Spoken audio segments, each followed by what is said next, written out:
that may be the dumbest point I've ever heard in my life. I mean, the way that they're able to twist things, it's actually incredibly creative on one hand. Like, it's such utter bullshit. But it is creative. Like, you know what this made me think of? So, somebody does a protest where, for example, they lay on the street and, like, they have some fake blood around them. And, you know, these people on CNN can come out and say, oh, I see what you're doing here. You're using blood. Men, women menstruate. They get their period. You don't do the blood protest when it comes to men, you only do it when it comes to women. Why are you using blood? Are you trying to say something about her period? Are you trying to say something about her menstruation?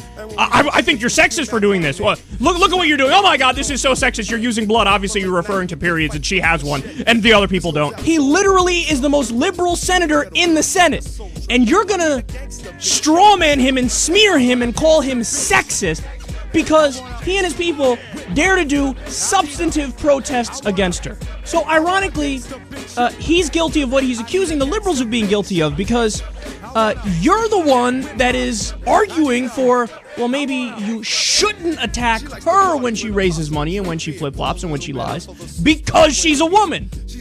So, who's the sexist one here? What a joke this is. Are you kidding me?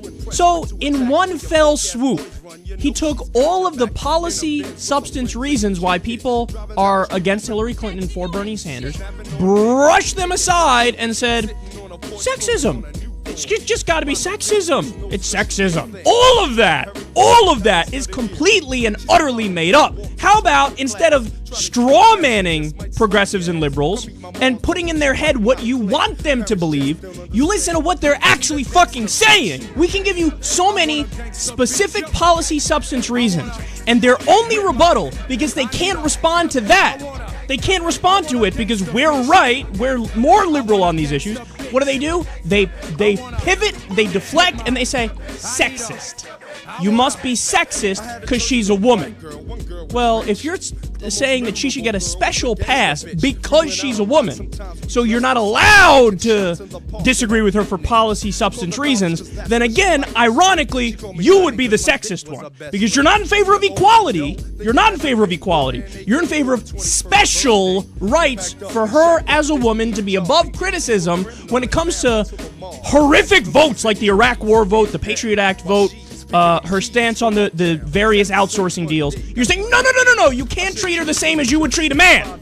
You have to treat her with special rules because she's a woman, and if you don't, you're sexist, even though ironically I'm saying I'm setting up special rules for women, which would make me sexist, but pay no attention to that because I'm gonna do my hacky fucking political attacks right now, and we're gonna smear you. That's why we're concerned. We don't like the corruption. We don't like the legalized bribery. We want to fundamentally change that system.